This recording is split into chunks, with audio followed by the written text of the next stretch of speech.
Salut à tous, de retour sur Network Foot TV pour un nouveau numéro d'Inside Foot en compagnie de vos consultants. Et aujourd'hui pour m'accompagner on aura Achille. Comment ça va Achille? Ça va et toi? Ça va très très bien Achille. On va s'attarder sur le Paris Saint-Germain et tant mieux, il est avec nous aussi, c'est Farid Roas. Comment ça va Farid? Très bien. Et il s'en cache pas. C'est Yacine Bouali que vous avez reconnu. Comment ça va Yacine? Très bien, très bien. Muy bien. Muy bien. Muy bien.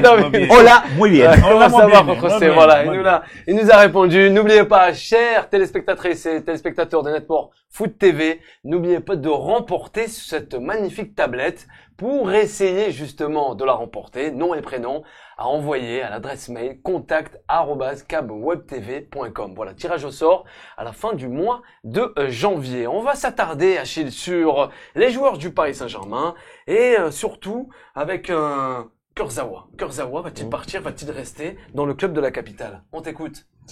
Il va finir son contrat. Ouais, jusqu'à la fin de la saison. Ouais, il va honorer son contrat.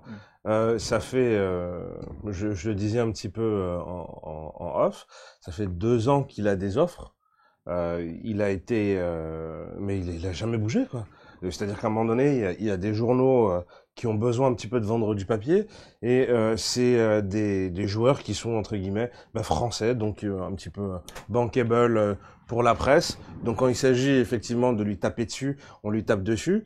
Quand il s'agit de le critiquer, on critique. Alors, on a souvent parlé de lui à cause de ses coupes de cheveux que sur le terrain quand même. C'est ça, mais il faut savoir aussi. Il n'a jamais été performant avec le PSG. La raison, elle est toute simple. Trop forte. Non, ça n'a rien à voir. Parce que quand on voit. Non mais attends, Yacine, ça n'a rien à voir. Excuse-moi, juste je vais terminer sur ce point-là, qui est extrêmement important. C'est un joueur qui a joué avec une hernie discale depuis son arrivée au Paris Saint-Germain. Ce que tu viens de dire, c'est grave. Attends, justement, depuis son arrivée au Paris Saint-Germain jusqu'à le moment où il a été opéré, c'est-à-dire que il devait déjà partir.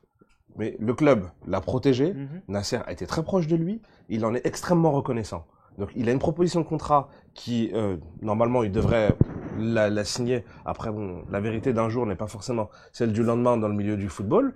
Mais en attendant, il est très protégé, il est très respectueux vis-à-vis du club. Et le club l'a énormément aidé. Parce que c'est vrai qu'il a eu une phase, comme ça paraît à tout le monde. Excuse-moi, Achille, tu viens de dire que le club l'a beaucoup aidé. Comment un club, il aide quelqu'un alors qu'il le fait jouer avec une hernie discale? Tout en sachant que c'est une atteinte à la santé du joueur. Ils l'ont pas du tout aidé. Non, mais attends, ils l'ont enfoncé. Non, il a été, comment on dit, parce qu'il y a des traitements médicaux que tu peux prendre, donc comme des infiltrations ou autres, pour enlever la douleur, ou autre, mais il a été opéré. Voilà. Il a été opéré, il est revenu, il a été opéré, il a retrouvé la toute possession de ses moyens avec Thomas Tuchel la saison dernière. Manque de peau pour lui un petit peu. Il y a Juan Bernat qui est arrivé et qui a tout de suite est rentré dans le jeu. Mais il revient. Didier Deschamps l'a rappelé. Ça veut dire que derrière, ça prouve quand même. Ça prouve que il est pas si mauvais que les gens peuvent le dire. On terminera avec Farid. La réalité aujourd'hui pour Kurzawa, c'est simple, c'est que c'est le 3e remplaçant. Ouais. Et pourquoi le 3e? Tu as Bernat, tu as Diallo qui joue, qui va jouer pratiquement plus que lui, qui est préféré souvent à lui. Donc, respectez les vignes. Non, mais après, je comprends très bien, mais je comprends très bien qu'il souhaite partir. C'est normal. Il a jamais dit. Oui, mais qu'il n'aille pas à l'Inter de Milan. Je suis d'accord avec toi sur le fait qu'à un moment donné, il faut réagir. On te cherche, depuis, on t'a fait des propositions. Maintenant, on parle beaucoup d'Arsenal.